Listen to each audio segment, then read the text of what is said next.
Désolé pour ce petit retard.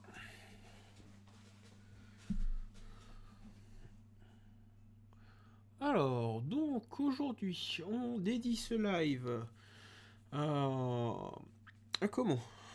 Aux élèves de 1 CAPMF.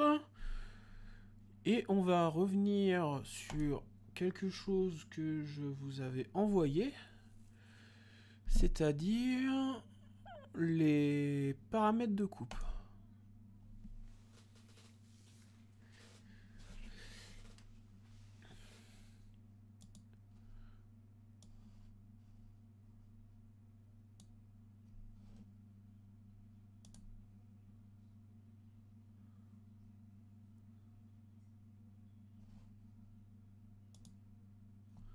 Voilà. Donc en fait, il y a eu quand même pas mal de... Il y a eu pas mal de questions là-dessus. Donc moi, ce que je vous avais demandé sur le Pronote, c'est-à-dire de lire le PowerPoint, d'aller voir la vidéo sur YouTube, et ensuite eh bien, de compléter le cours, qui était en fait un espèce de texte à trous que je vous avais donné. Alors, on va voir si j'ai eu des questions sur la boîte académique. Non, rien du tout. Bon, et ben. Et il n'y a plus personne sur Twitch. Bon, eh bien tout va bien.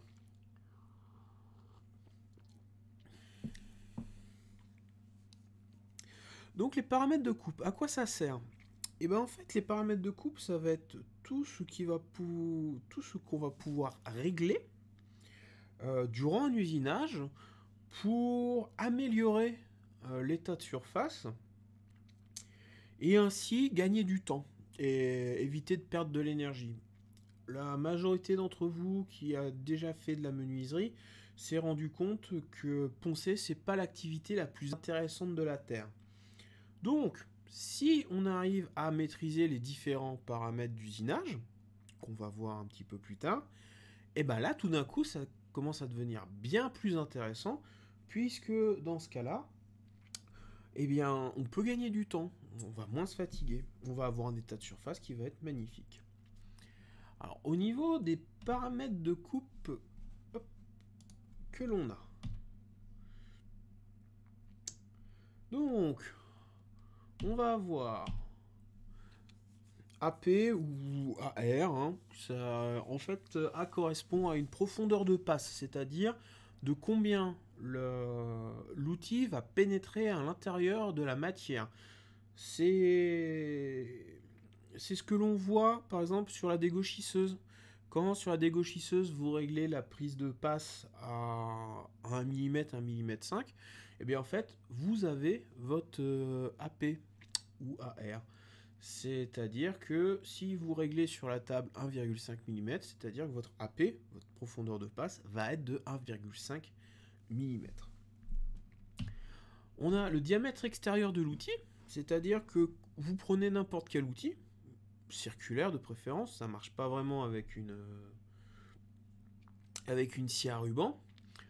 Vous prenez par exemple une lame de scie circulaire, vous tendez votre mètre ruban d'une extrémité à l'autre, et donc là vous allez avoir votre diamètre extérieur. Donc le diamètre extérieur, c'est la dimension de l'outil ou de la lame en passant par son axe. Vous avez FZ, alors c'est un concept un petit peu compliqué à appréhender. C'est que votre outil, dans l'idée, il fait, pour enlever de la matière, on va considérer qu'il fait un tour. D'accord? Bon, bah jusqu'ici, tout va bien. Il fait un tour. Sauf que votre outil, en fait, il n'a pas une seule dent, il n'a pas une seule arête tranchante, il en a plusieurs. Il en a de deux à bah, par exemple, pour une scie circulaire, on va être quasiment à... On peut monter jusqu'à 70, voire jusqu'à 120. Et donc, en fait, l'avance par dent, ça va être combien va parcourir la distance que va parcourir une seule de ces dents. F, c'est toujours, on parle toujours d'avance. Z, on parlera toujours de dents. Donc FZ, avance par dent. Alors ça, longueur totale usinée, ça c'est pas la peine d'en parler pour le moment. On a aussi N. Alors N, ça peut aussi être transformé en S sur certaines défonceuses à commande numérique. Quand vous rentrez les paramètres, on ne vous parle pas de N, on vous parle de S. Sachant que des fois, on a des espèces de petites erreurs de langage. Un petit peu comme quand on parle de papier de verre. Papier de verre, non, c'est du papier abrasif. Et bien là, N, des fois, on parle de vitesse de rotation. La vitesse de rotation n'existe pas. C'est une fréquence de rotation. C'est le nombre de tours que va faire mon outil en 1 minute. C'est tout. D'accord ? Donc c'est un petit peu comme pour mon moteur de voiture avec mon compte tours. On compte bien en tours par minute. À titre d'indication, une dégauchisseuse, ça va être à peu près 2500 tours par minute. La Rabot, 4500. Et les toupies, on peut aller de 3000 à 12000 pour certaines. Celle qui tourne le plus vite à l'atelier, ça va être la défonceuse à commande numérique, où il n'est pas rare qu'on puisse rentrer 18 000. Donc j'insiste, N, c'est bien une fréquence de rotation. C'est le nombre de tours que je fais en 1 minute. Ensuite, là, je vais être sur une vitesse. C'est bien une vitesse. C'est la vitesse de coupe. C'est-à-dire que mon arête tranchante, la dent de la lame, elle a une vitesse. Elle se déplace. Elle se déplace. Donc c'est soit la pièce qui se déplace, soit l'outil qui se déplace. Hein. Mais en tout cas, c'est bien la vitesse qu'a mon arête tranchante. Donc celle-là, on peut la calculer en mètres par seconde. Donc toujours pareil. L'indice, enfin V, ça sera toujours pour une vitesse. Et C, c'est pour la coupe. Donc, le suivant, j'ai un V et un indice F.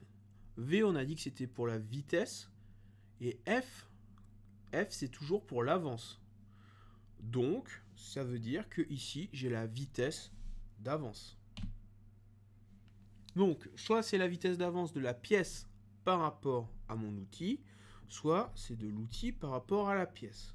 Si je suis sur une dégauchisseuse, c'est bien ma pièce que je vais déplacer sur la machine. Donc, c'est bien la pièce qui se déplace par rapport à l'outil. Je prends le cas de la défonceuse à commande numérique. La pièce reste fixe. Et c'est bien mon outil qui va venir se déplacer sur ma pièce. Voilà. Et ensuite, on a Z dont on a parlé depuis un petit moment. Et Z, c'est le nombre de dents de l'outil. Donc il n'y a pas d'unité, c'est juste le nombre de dents.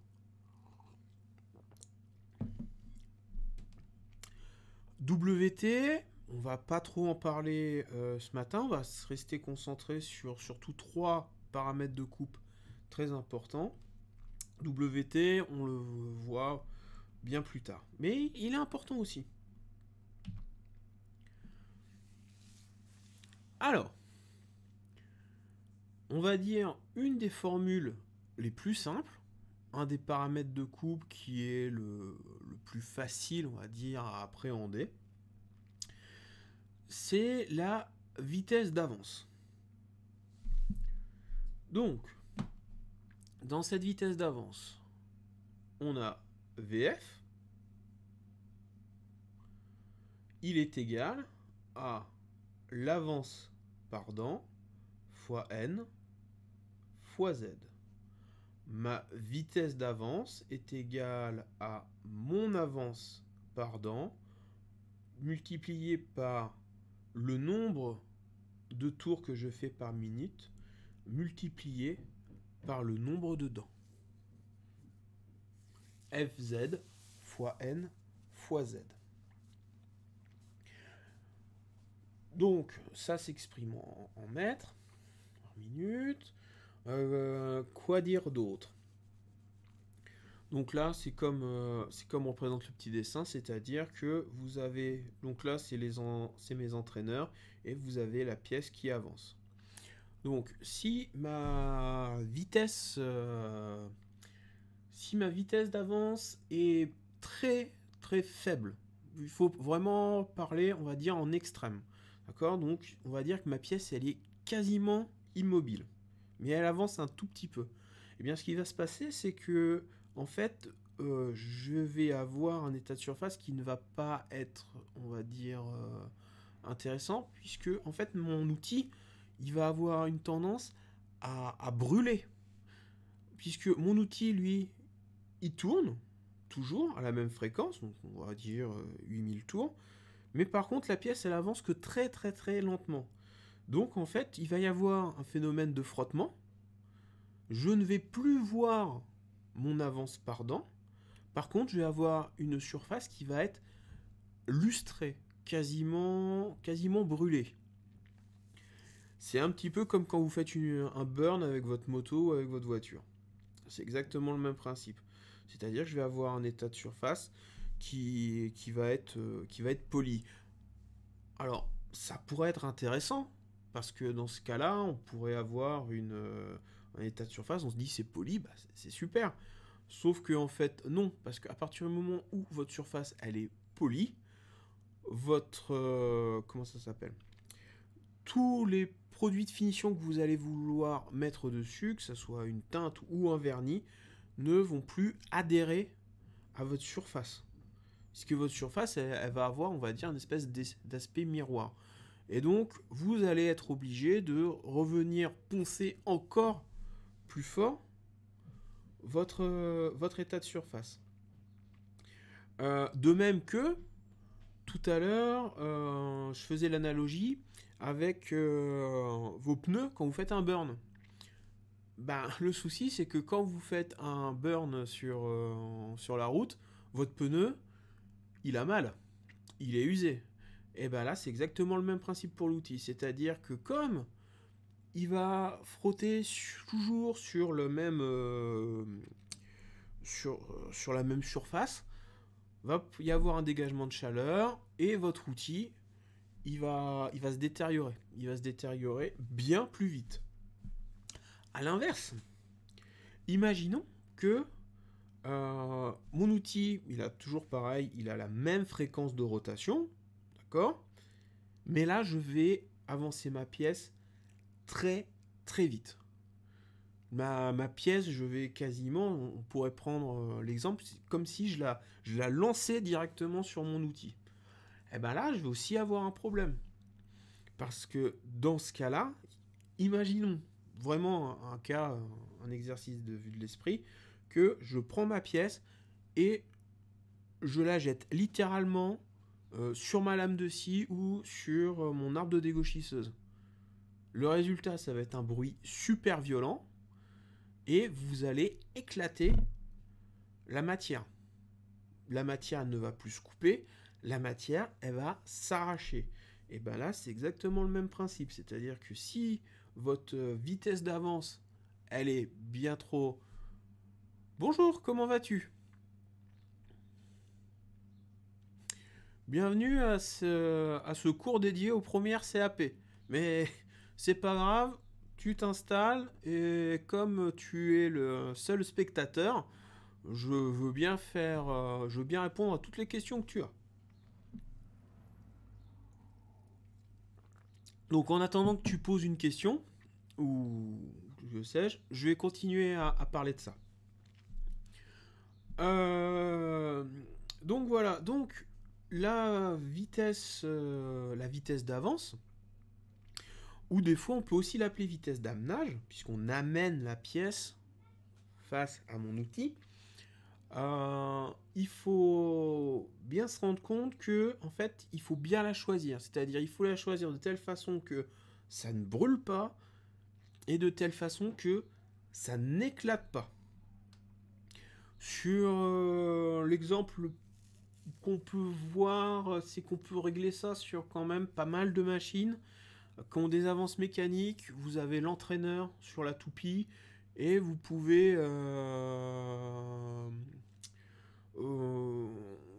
vous avez aussi sur la raboteuse, normalement vous avez un potentiomètre qui vous permet de régler la vitesse comme vous voulez. Ouais, bah écoute, il n'y a pas de souci puisque là, de toute façon, je vois pas de CAP sur le chat. Donc si tu as des questions relatives au, on va dire, à ce qu'on a fait en terminale, tu poses, hein, pas de souci. Alors, la formule qui vient maintenant, elle illustre un petit peu un des gros soucis que l'on a avec justement quand on utilise les formules.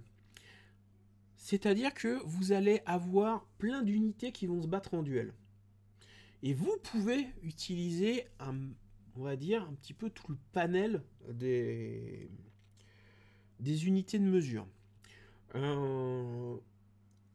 Là, dans ma formule,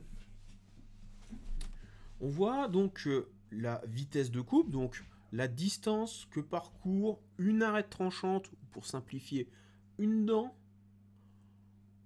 en une seconde. C'est ça ma vitesse de coupe. Donc là, je vois que la formule elle est un petit peu âpre, puisque j'ai ma vitesse de coupe qui est égale à pi fois le diamètre extérieur, donc dE, fois n, la fréquence de rotation, divisé par 60 000. Divisé par 60 000, ça choque un petit peu. Ça fait vraiment bizarre, quoi. Pourquoi s'embêter à diviser ça par 60 000? Eh bien, tout simplement parce que mon résultat final, l'unité de la vitesse de coupe, ce sont des mètres par seconde. MS. Et que là, mon diamètre extérieur, je l'ai exprimé en millimètres. Donc, en fait, pour pouvoir passer des millimètres au mètre, quoi qu'il arrive, je vais être obligé de multiplier ça par 1000. Puisque, je rappelle, 1 mètre est égal à 1000 millimètres. Et c'est là qu'il ne faut surtout pas se planter et qu'il faut absolument prendre conscience de ce que l'on manipule. Si je manipule des mètres, c'est pas la même chose que si je manipule des millimètres. D'accord? Si dans ma formule, je me dis mon outil, je ne vais pas en parler en millimètres, mais je vais en parler en mètres, dans ces cas-là, c'est plus 60 000 que je vais mettre là. Je vais juste mettre 60. Pour en revenir à nos unités, faut prendre conscience de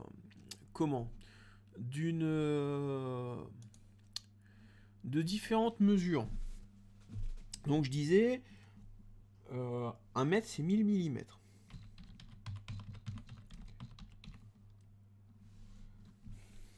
Voilà. Et donc, imaginons que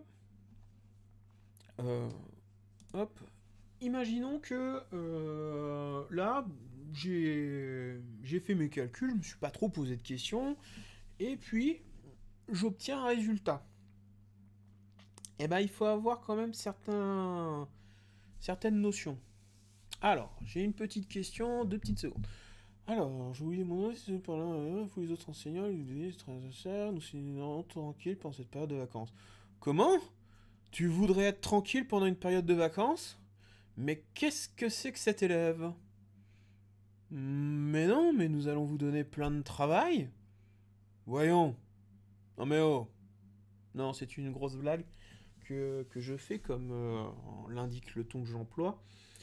Euh, Pendant les vacances, je vous invite à vous reposer, à faire un break. Là, on vit une période un petit peu curieuse, d'accord? Là, vous travaillez, mais vous n'êtes pas au lycée, un petit peu comme nous. C'est un petit peu difficile à appréhender, d'accord? Même pour les adultes, même pour les profs, c'est une période qui est un petit peu bizarre. Donc, pendant vos vacances, vous faites des révisions. Moi, je vous donnerai rien à faire. Je vous ai donné assez de travail là pendant cette période. Donc, si vous voulez, vous pouvez finir le boulot, hein, je crois qu'on en était aux gammes de fabrication et au contrat de phase à réaliser. Donc, révisez. N'attaquez pas quelque chose de nouveau, mais concentrez-vous juste sur les révisions. Moi, je vous donne pas de boulot. Pendant les vacances, on décroche. On fait juste de la révision et c'est tout. D'accord? Donc, le temps que la réponse arrive. J'en étais à une question d'unité et de résultat. Si par exemple, vous faites la formule, là, vous l'appliquez, vous avez vos différents paramètres, et puis vous le faites, ok? Et puis, bah, en résultat, vous avez, je sais pas moi, quelque chose comme, tout à la fin, vous avez 640. 640, donc, si vous avez respecté la formule, 640 mètres par seconde.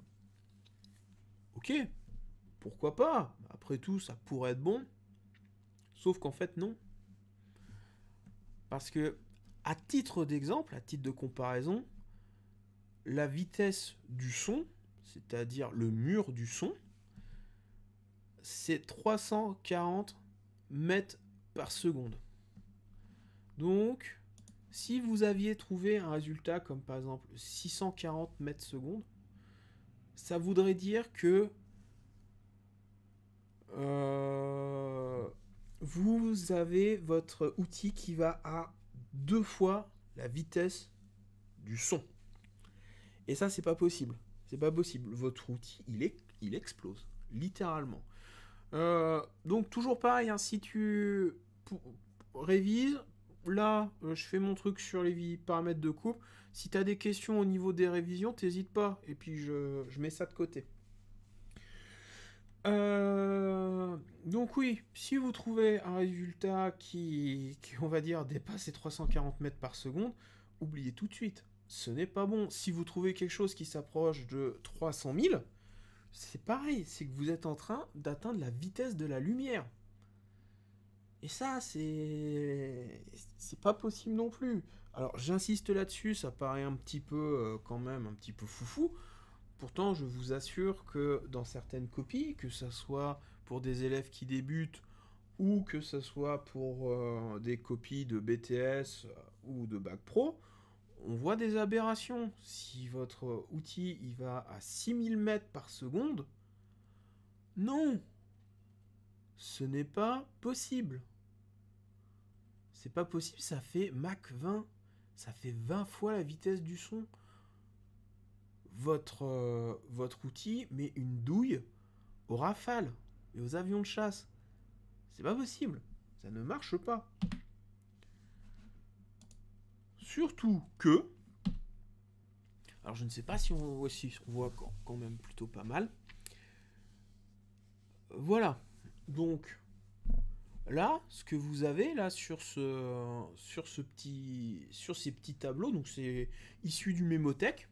D'ailleurs, on parlait de révision. Le Mémothèque est un superbe livre de révision qui contient énormément de choses. Il ne faut pas hésiter à investir dedans. J'ai pas d'action chez Mémothèque, voilà, mais c'est vraiment un super bouquin dont les profs se servent encore. On s'en sert quand on a besoin de chercher des informations. C'est très très très pratique. Donc là, vous avez les différentes préconisations quand on va couper des panneaux ou du bois tendre ou dur, donc à quelle vitesse de coupe il faudrait qu'on soit. Donc là, par exemple, donc HSS, c'est de l'acier rapide. High Speed Steel. HM ou HW, c'est du carbure de tungstène. Donc on voit qu'avec du carbure de tungstène, on essaye d'avoir une vitesse un petit peu supérieure. Donc là, grosso modo, on est toujours à peu près à, allez, 70 mètres secondes, à peu près, hein, pour ici. Ouais, si on tape un petit peu au milieu. Euh, là, ça varie. On voit que bah, nos lames de scie, elles vont plus vite. L'arête tranchante, la dent, va plus vite. Pour un phénomène très simple, c'est que les diamètres extérieurs des lames de scie sont bien plus importants que nos outils de toupie. Les... Tout à l'heure, je parlais des fraises de la défonceuse à commande numérique. Pourquoi est-ce qu'on a des fréquences de rotation qui tutoient les 18 000 tours minute? Tout simplement parce que notre outil a un diamètre très très petit. Une fraise d'ébauche, c'est un diamètre 20 mm. Donc on est obligé d'avoir une fréquence de rotation élevée pour avoir justement une vitesse de coupe élevée, en adéquation avec ce qu'on veut. Euh, alors qu'à l'inverse, si on prend la scie circulaire, ma scie circulaire, je vais être sur des diamètres qui sont à peu près de 500-550. Donc, comme mon diamètre va être très grand, ma fréquence de rotation peut être plus petite. Et sur une scie circulaire, on est aux alentours de 4000, 4500. Et pourtant, on voit que, par exemple là, pour mes lames de scie, je suis à des très grandes vitesses de coupe. Euh, donc là, c'était un petit peu les indications suivant le matériau, les vitesses de coupe à adopter. On a aussi des vitesses de coupe à adopter, par exemple, suivant la technologie. Donc, les outils qu'on a à l'atelier, euh, ils vont être de différents types. La plupart du temps, et souvent maintenant dans les ateliers qu'on a, on est sur de la fixation mécanique. On est sur de la fixation mécanique, c'est-à-dire que on a la partie qui coupe la dent qu'on va venir visser directement sur sur un corps en aluminium, en métal. La plupart du temps, on préfère l'aluminium. C'est plus léger, plus facile à produire. Et donc voilà, donc ça c'est quand même très pratique parce que si mon outil il est plus affûté, eh ben c'est tranquille. Au lieu de l'emmener chez l'affûteur, mon outil reste une semaine chez l'affûteur et je suis bloqué. Je change ma pastille ou juste je la tourne et c'est quand même très pratique. Les les comment les fers de la dégauchisseuse, c'est pareil. C'est un petit peu des outils à fixation mécanique puisque je vais me poser des fers sur un arbre. Et quand mes fers sont désaffûtés, au lieu d'emmener directement tout mon cylindre, tout mon porte-outil chez l'affûteur, je démonte mes fers et je les donne à l'affûteur. Donc ça, les fixations mécaniques, c'est ce qu'on a de plus en plus souvent. Donc là c'est pareil, avec porte-outil, plaquette à jeter. Les fraises en carbure, donc alors ça on les retrouve, c'est un petit peu comme ce qu'on a sur les scies circulaires. C'est-à-dire, c'est un petit peu le même principe. Vous avez un corps de lame de scie, par exemple en aluminium ou en acier. Sauf que l'acier, ça coupe, mais ça se désaffûte très vite. Donc, on va utiliser des pastilles de carbure, du carbure de tungstène, et on va venir les braser directement sur le corps de la lame. Ce qui fait que, en fait, le corps de ma lame va être relativement léger, et si jamais j'ai besoin d'affûter quelque chose, ou si j'ai une dent qui casse, eh ben, j'essaye de changer juste la dent. Euh, voilà, donc on voit que... Alors, on va être plutôt maintenant sur des porte-outils plaquettes à jeter, donc on est entre à peu près 50 et 60 mètres par seconde. Donc, si vous êtes sur 50 à 60 mètres par seconde, si vous trouvez un résultat, bon, allez, on va dire entre 50 et 70, c'est bon. Quand vous avez appliqué votre formule, ça veut dire que vous avez trouvé un résultat qui tient la route, qui n'est pas complètement farfelu. Votre outil, il n'est pas en train d'aller sur la Lune. Et ça, c'est plutôt positif. Alors, est-ce que j'ai la bac qui est... Non, c'est après que j'ai la bac INRS. Donc, on passe encore à une autre formule. Donc, après la vitesse de coupe, on a la fréquence de rotation. Donc, ça, c'est pour savoir combien de tours va faire mon outil, mon arbre, puisque l'outil est monté sur l'arbre, en 1 minute. Là, c'est pareil. Il faut avoir un petit peu comment on va dire, des notions, un petit peu des chiffres marquants. Souvenez-vous que une toupie, on l'a fait tourner la majorité du temps à 6000 tours minute. Voilà, donc si vous avez un usinage basique et que vous cherchez la fréquence de rotation, vous devez tourner aux alentours de 6000 tours par minute. Alors ça peut évoluer, hein.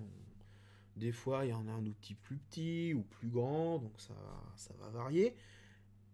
Mais voilà, il faut qu'on soit à peu près à 6000 tours par minute.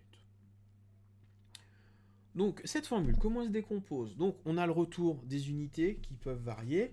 Donc n, la fréquence de rotation, est égale à la vitesse de coupe multipliée par 6000, dans ce cas-là, divisé par pi fois dE. Pourquoi est-ce que ici je suis à 6000? Eh bien tout simplement parce que dans le cas là, dans ce cas-là, le diamètre extérieur est exprimé en centimètres. D'accord? C'est pour ça. Donc, si j'exprimais DE en mètres, ça serait N est égal à 60 VC sur pi D.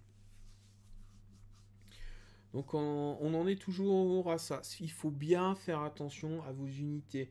Et si vous tombez sur un résultat un petit peu foufou du genre mon outil a une fréquence de rotation de, je ne sais pas moi, 180 000 tours par minute, 180 000 tours par minute, votre outil, il est en train d'exploser. Votre outil a dépassé la vitesse de la lumière. Votre outil disparaît. Et vous aussi, parce que il a explosé. Alors, la plupart du temps, tout ce qui est paramètres de coupe, on va surtout l'utiliser quand on va être sur la toupie, assez peu sur la raboteuse, mais on pourrait l'utiliser très bien sur la raboteuse, vu qu'on peut régler la vitesse d'avance.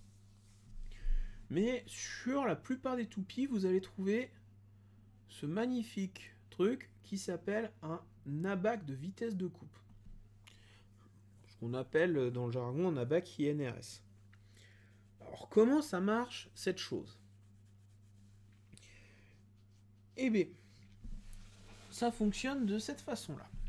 Vous allez avoir, ici je pense qu'on voit mon curseur, vous allez avoir différents types d'outils. Donc là, j'ai une fixation mécanique.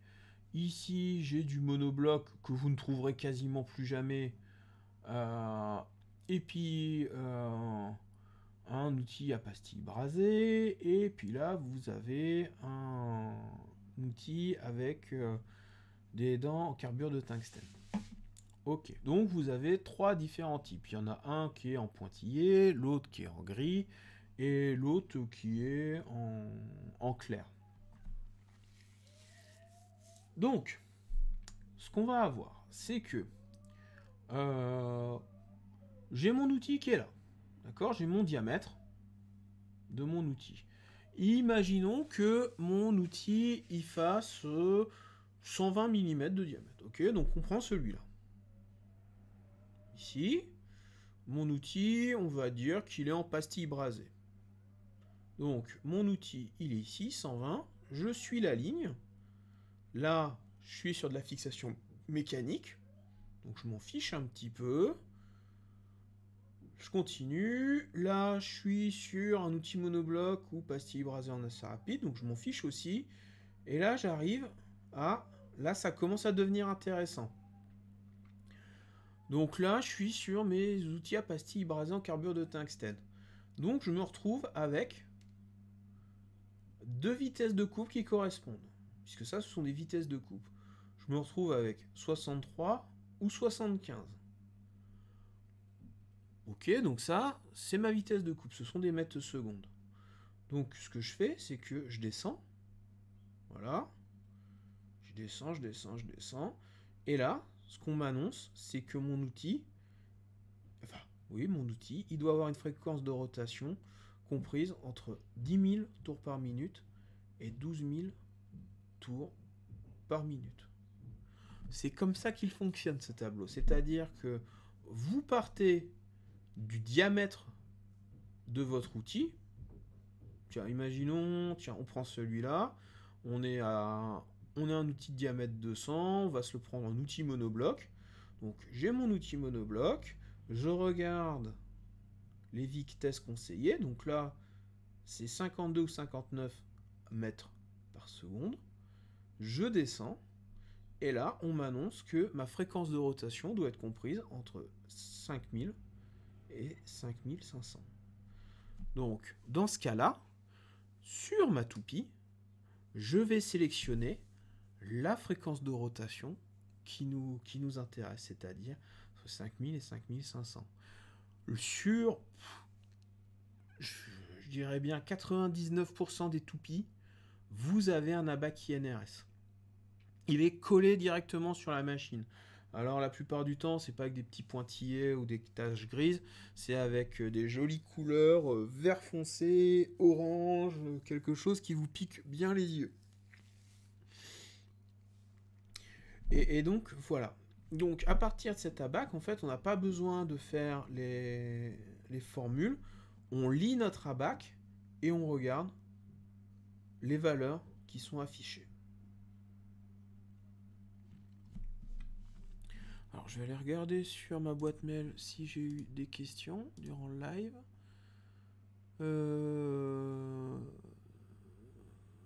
Non. Non, non, non, non,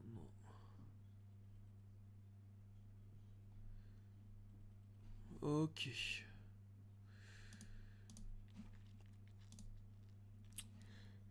Alors, la suite... Donc, j'ai pas encore eu de question.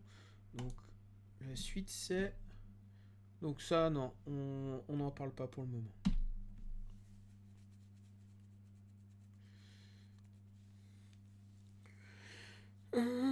Bon, bah, si t'es toujours en ligne, est-ce que t'as des questions? Parce que là, j'ai avoir fini ma partie pour les CAP. C'était relativement court. Maintenant, je peux me dédier entièrement à toi. Est-ce que t'as des questions sur n'importe quel sujet? On peut même parler du PERT ou du GAN si tu veux.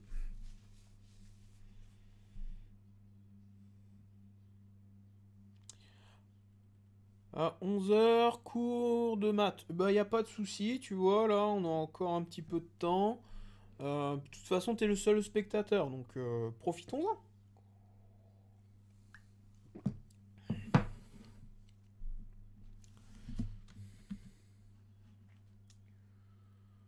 Hop là.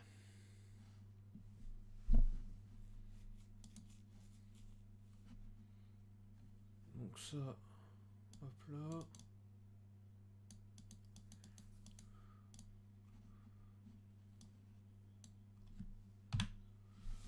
Alors, tiens, oui, enfin, t'as peut-être des questions, mais c'est pas grave. Voilà.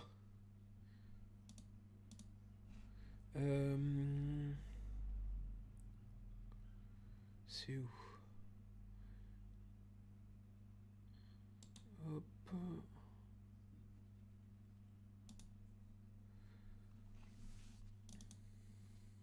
Ça va être celui-là.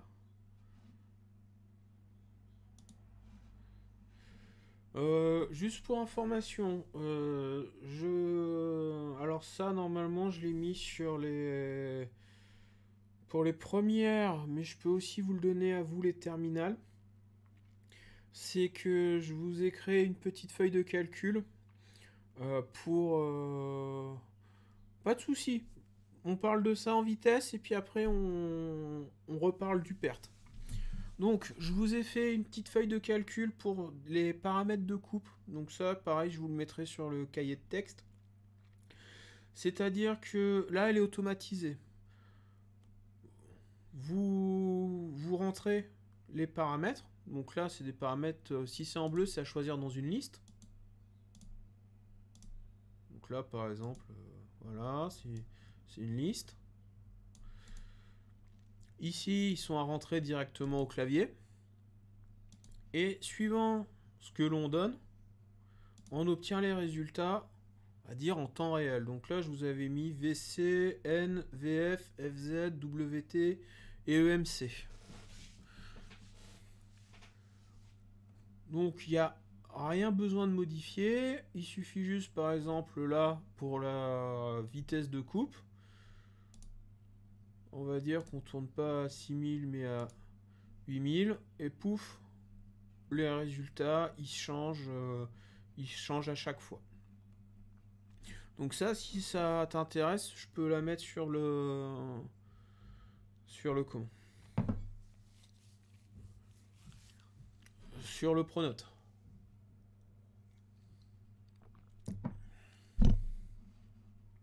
Alors, ok. Donc on avait dit... non, je vais pas l'enregistrer. Alors, le perte. Ok, pas de souci. Qu'est-ce que tu veux savoir sur le perte? Est-ce que... Parce que si on fait des révisions, si je te refais le perte depuis le tout début, je pense que ça va être assez imbuvable. Donc, est-ce que tu as des questions précises? Est-ce qu'il y a un petit truc qui te bloque avec le réseau perte?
Alors, faire le schéma avec les bulles.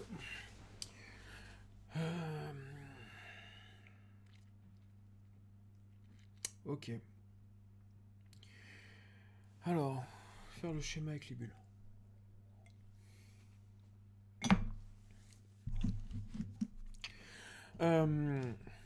Donc, alors attends, je vais essayer de voir si j'ai un exercice qui traîne. Hop, hop. Ça sera plus simple.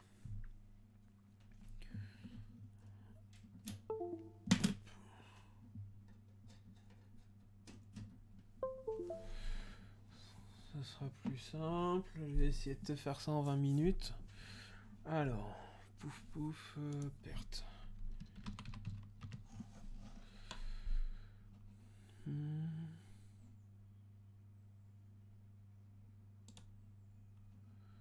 Alors. Ah. Pouf pouf pouf pouf pouf.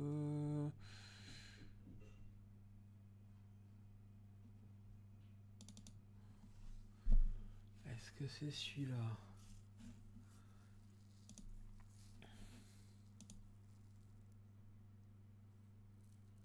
Bon, si t'as déjà le document, c'est déjà bien. Alors. Hop.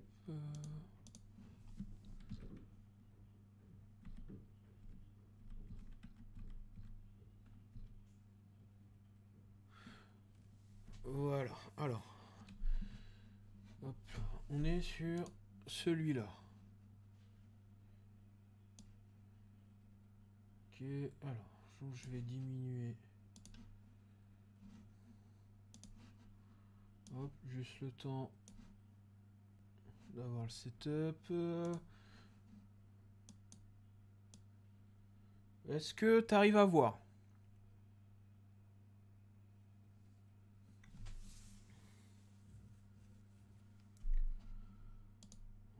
Donc, hop, ça, je vais essayer de le... Ah, bah... Copier...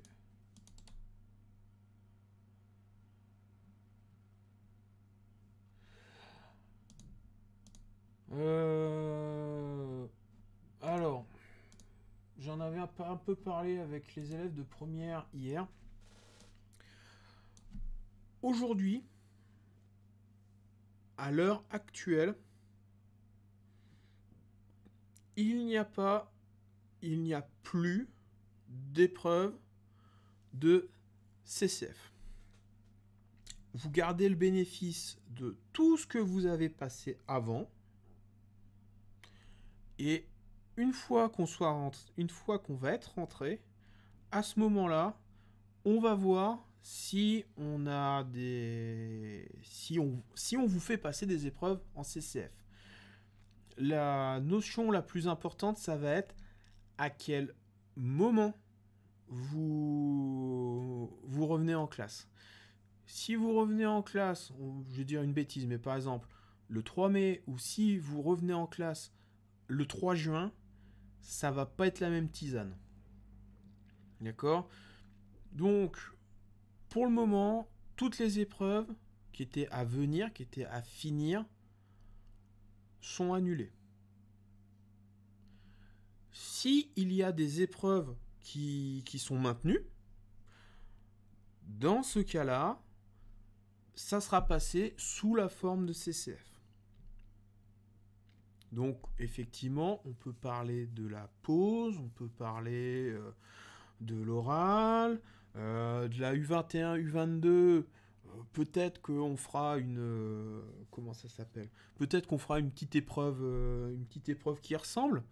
Mais en tout cas, ça sera que du CCF. D'accord? Donc,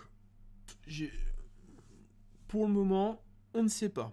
On ne tire pas de plan sur la comète. On ne sait pas. Ça marche? Donc, le plus important, c'est de revenir en cours. À partir du moment où on est revenu en cours, là, c'est nous qui allons gérer, mais de toute façon, il y a bien un truc qui est sûr, c'est que vous ne serez pas lésés.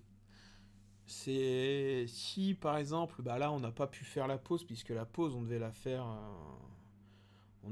à la rentrée, on va pas vous mettre 0 à l'épreuve de pause.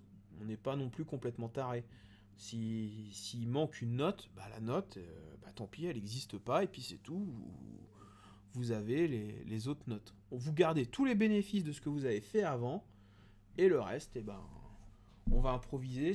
Enfin, on va improviser. On va pas non plus commencer à faire n'importe quoi, mais suivant la date à laquelle on reprend, il y aura des modifications. Hop là. Voilà, là, il est comme ça, il est pas mal. Donc, comment on fait? Alors, donc, on va repartir là-dessus, hein. On va se le faire en vitesse. J'ai fait ma matrice d'antériorité et j'ai ça comme résultat. C'est-à-dire que j'ai le cheminement des tâches. J'ai mon tableau de niveau. Donc ça, c'est bon. Après, ce que je vais faire, c'est comment?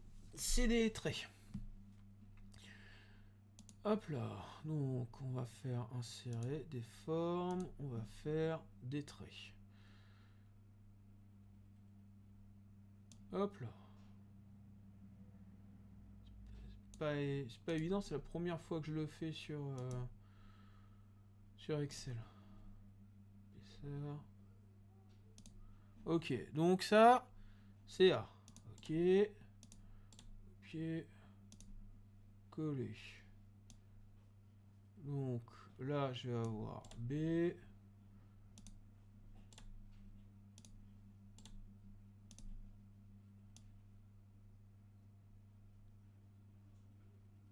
On mettra les lettres après. Ça sera plus simple. Voilà. Donc là, j'en ai 4. Là, j'en ai une.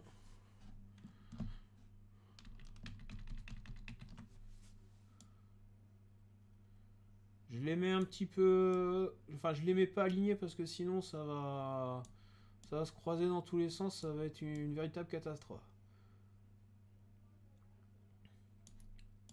Donc voilà. Donc moi, je commence mon PERT, j'ai ça. Ce qu'il faut bien voir, c'est que je ne peux pas avoir je ne peux pas avoir plus de traits que de tâches. C'est ce qu'on avait expliqué. C'est-à-dire que, comme dans le diagramme de PERT, les tâches sont représentées par un trait, et non pas par une sphère, par un trait. Alors, dans ce cas-là, je ne peux pas avoir plus de traits que je n'ai de tâches. Si j'ai besoin d'un trait en plus, alors ça sera forcément une tâche fictive. Donc maintenant, voyons ce qui se passe. Donc, mon A, il est là, ok, il n'y a pas de souci. On va mettre une petite forme. Alors, je l'ai peut-être celle-là. Ah, super. Elle est affreuse. Mais c'est pas grave. Donc ça, on va le passer en... Ah oui! Ah oui, tout de suite c'est mieux.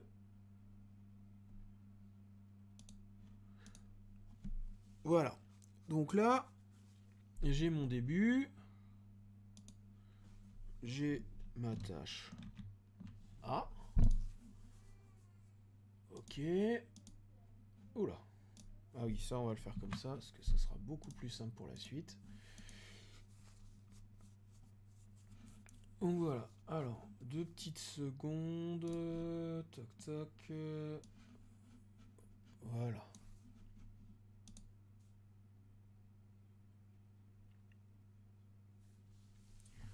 Donc, ma tâche A, elle a un début, donc qui est ici. Alors, je peux pas... là, il faudrait que je zoome, il faudrait que ce soit un petit peu compliqué. Donc, ma tâche A, forcément, elle a un début, et ma tâche A, elle a forcément une fin. D'accord? Hop. Donc, là, c'est comme ça. Ma tâche A a un début et a une fin. La fin de ma tâche A correspond... Alors, hop, je vais regarder ça 2 petites secondes. Pouf, pouf. Ouais, donc A précède force et... Ouais. B, C, D, E. Ok. Donc, maintenant, je vais avoir ces 4 tâches-là, donc B, C, D et E, qui vont démarrer. Donc, Hop. Je mettrai les lettres après. Et...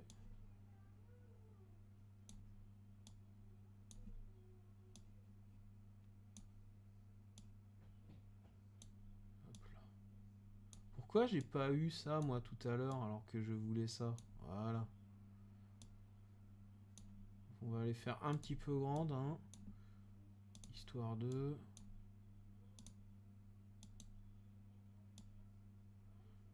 Voilà. Donc, normalement, voilà. Donc, chaque tâche a un début. Ici, chaque tâche a une fin.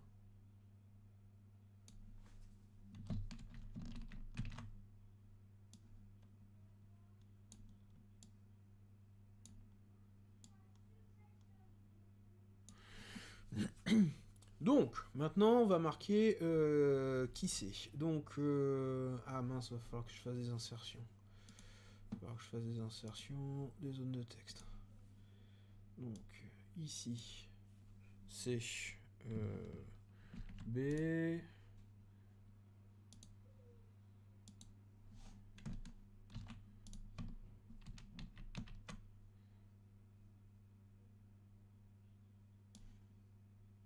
Donc là, ça va être D. Là, ça va être... non. Non, là, c'est E. E. D.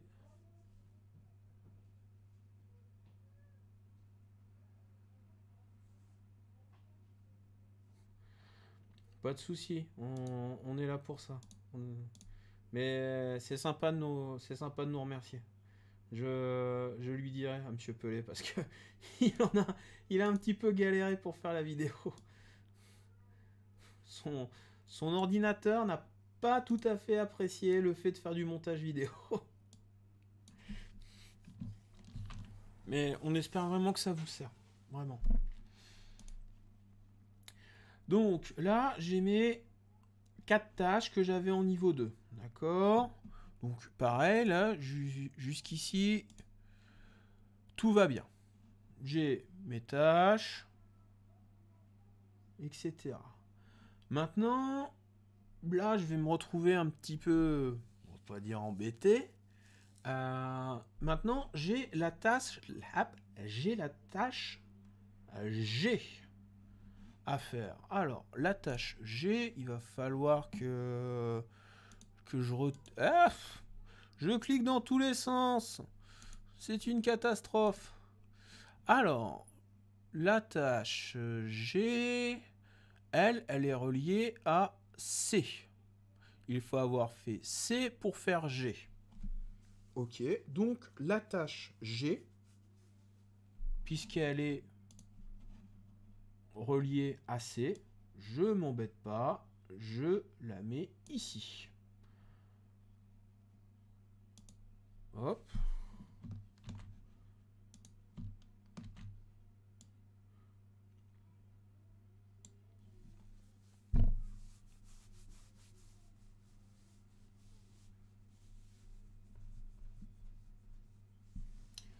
Donc là, ma tâche G, on le sait, elle est là. Ok. J'ai dit que ça s'appelait G.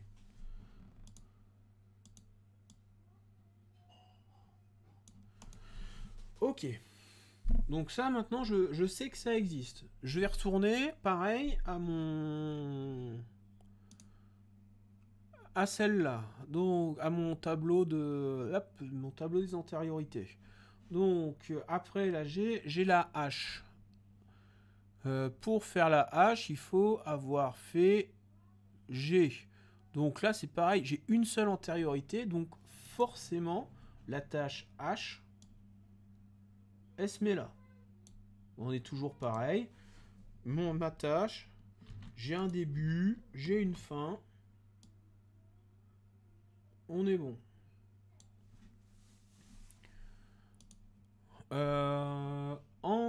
ensuite, j'ai ma tâche... Bah, mince, je l'ai pas.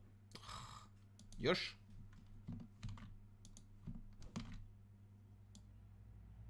Voilà. J'ai H. Je retourne dans mon tableau d'antériorité. Qu'est-ce que j'ai après? Alors... Je vais avoir la tâche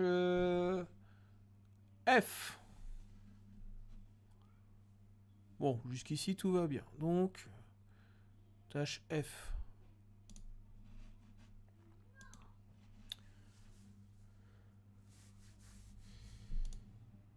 Bah ça c'est plutôt cool. Ouf, bah non, qu'est-ce que je suis bête. La tâche F. La tâche F, elle est là. CTRL C. J'ai du mal avec Excel aujourd'hui.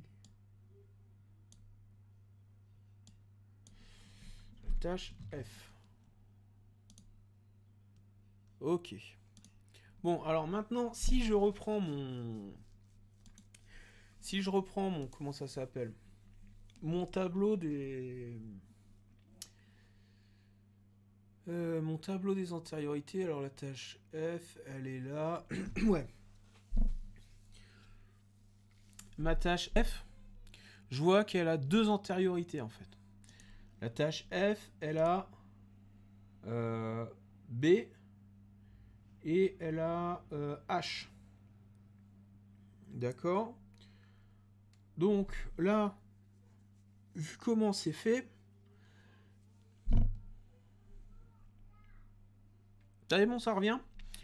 Donc voilà, donc là j'ai un problème parce que là j'aimerais bien relier B à F, parce que bah, B est précédent à F, sauf que je vais déjà avoir tout ce chemin-là qui a déjà été parcouru. Donc là, tout de suite, ça sent la tâche fictive. Ça sent la tâche fictive. Donc, là, je vais... et en plus, je peux pas rajouter de traits. Parce que là, j'ai J, I, L et K. Quoi qu'il arrive, eux, ils sont pas là. Ils sont pas... J'ai pas un J qui relie B à F. Donc, la tâche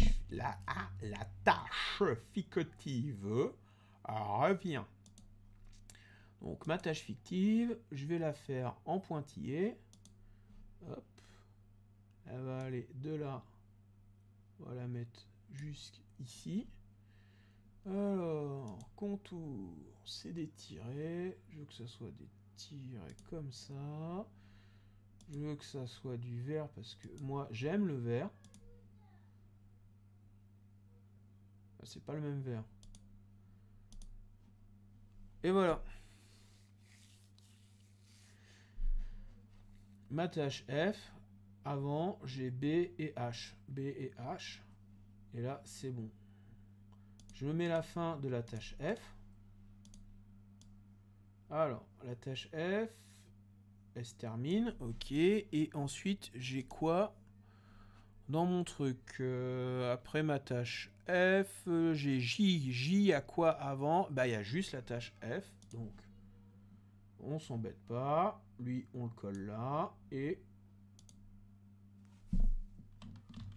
c'est trop... Ah bah non! Ah bah si! Si, complètement! Donc là, j'ai mon ami.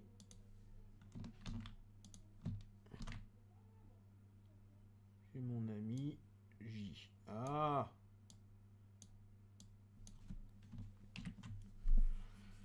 J. Ok. Alors, après le J, on a quoi? Après le J, j'ai le I. Le I, je regarde ce qu'il y a avant. Donc, J, D et E. Donc, I, il est là. Il n'y a pas de souci. Et juste avant, donc là, je suis en train de regarder le tableau du PowerPoint. Hein. Et je vois que juste avant, pour faire Mon I, je vais avoir besoin de D, E et J. Donc, bah là, c'est pareil. Je vais avoir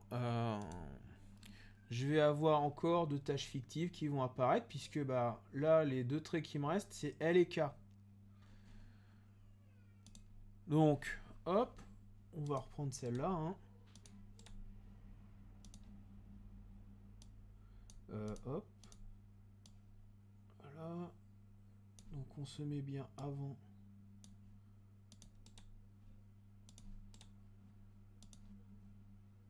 Voilà. Et là, j'ai mon ami, comment qui s'appelle? J'ai mon ami I qui apparaît. CTRL C, CTRL V. Là, j'ai I.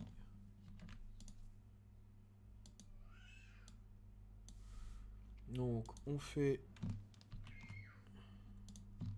ça. Là, c'est bon. Et après, alors, L et K de mémoire.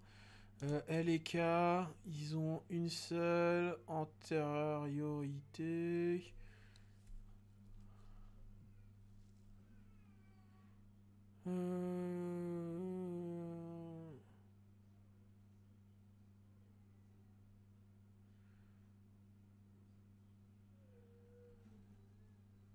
Donc, L c'est après I. Et K c'est après L. Donc, effectivement, là.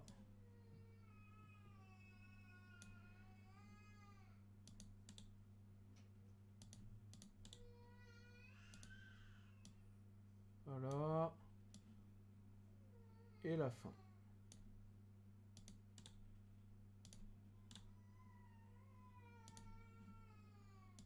Donc là, j'ai L.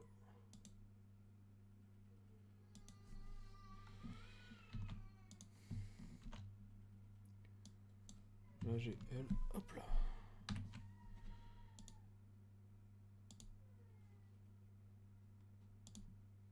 Ah. Je vais y arriver. J'y arrivé. J'y suis presque. Non. L.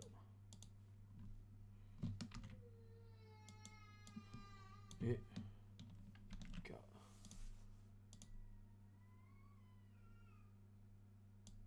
Ah. Non. Y arriver. Non. Bon, enfin bref, quoi. K, il est là. Voilà. Je commence à en avoir marre. Et donc là, si je les tire... Voilà. Alors, la tâche fictive, en fait, elle est un petit peu elle est un petit peu la faiblesse du réseau perte. Moi, alors après, je pense que je vais déclencher un tollé pour les collègues qui vont regarder la vidéo.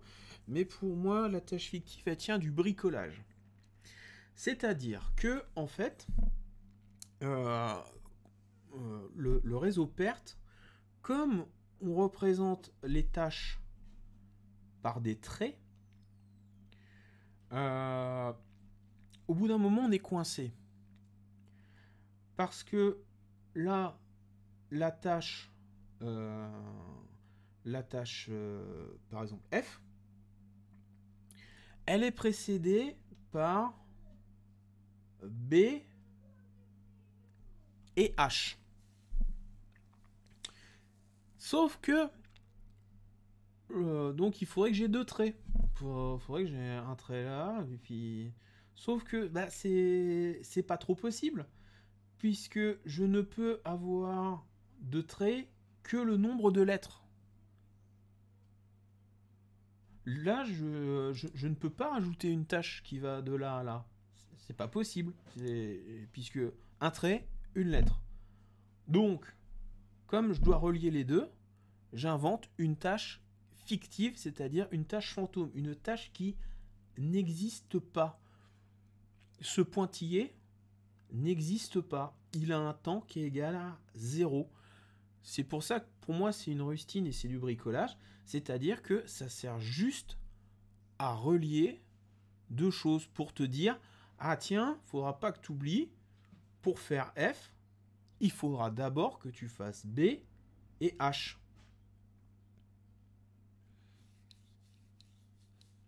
Parce que le principe est toujours le même, c'est-à-dire que pour atteindre K, c'est-à-dire pour atteindre, on va dire, la fin, il faudra de toute façon que j'ai fait toutes mes tâches et qu'elles soient reliées entre elles. Je ne peux pas laisser B comme ça, là, et puis... Ok. Ben non, ça marche pas. Parce que B, forcément, elle a une importance. Si la tâche B n'avait aucune importance dans mon graphique de perte, là, dans mon réseau, eh ben, je la mettrais pas. Forcément, à un moment ou à un autre, elle a un intérêt pour la totalité du processus. Donc, comme il faut bien que je puisse la relier quelque part, donc là, à F, d'après les données du problème, eh bien forcément, je suis obligé d'inventer quelque chose qui n'existe pas. Comme j'invente quelque chose qui n'existe pas, eh ben, je vais lui donner une valeur qui est égale à 0. C'est ça la tâche fictive. C'est quelque chose, c'est un bout de ficelle qui nous permet de relier deux trucs. Enfin, vraiment une rustine. Et là, c'est pareil. Avant de faire I, il va falloir que je fasse J, D et E. Ouais. Sauf que non, ça c'est pas possible. C'est pas possible. Donc bah forcément, je suis obligé d'avoir deux tâches fictives pour relier l'ensemble, pour pas que D et E se retrouvent comme des pèlerines et puis qu'on puisse pas les connecter. C'est de la rustine. Est-ce que mon explication pourrie va ou pas du tout?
Alors, non, il ne faut surtout pas t'exécrer, d'accord? Il faut que tu aies confiance en toi. Ne t'exècre pas, s'il te plaît. Il faut que tu t'exerces. Il n'y a, y a pas de problème. Alors, ce que je vais faire, c'est que je vais essayer de te trouver des exercices qui soient un peu sympas. Et puis je vais essayer de te les envoyer dans la... Bon, t'as accès à Pronote ou pas? Parce que le plus simple, c'est que je les dépose sur Pronote.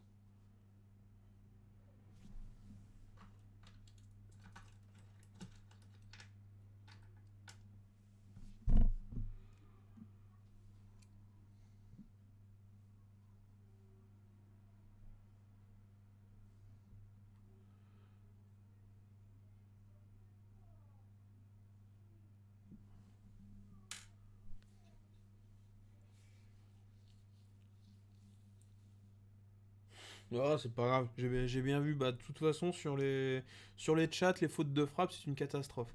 Même moi, j'arrête pas d'en faire. Donc, ouais, si t'as. Est-ce que t'as accès à Pronote? Pour que je puisse te les déposer. Dans ce cas-là, je te les déposerai.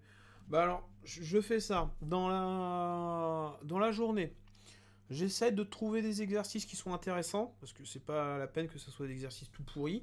Et je les mets dans le cahier de texte au mardi après-midi. Là, normalement, votre cahier de texte, je l'avais déjà rempli. Je te rajoute des exercices dedans. Ça marche?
Ça marche. Bon, bah tu vas bientôt avoir ton cours de français, donc moi je vais m'arrêter là. Je vais te laisser te reposer, d'aller prendre un petit café avant d'attaquer le français. Et puis, ben, je te souhaite des bonnes vacances, bonne révision. Là, moi, je vais un petit peu couper les ponts pendant les vacances, que je t'invite aussi à faire. Hein. Révise surtout, mais repose-toi.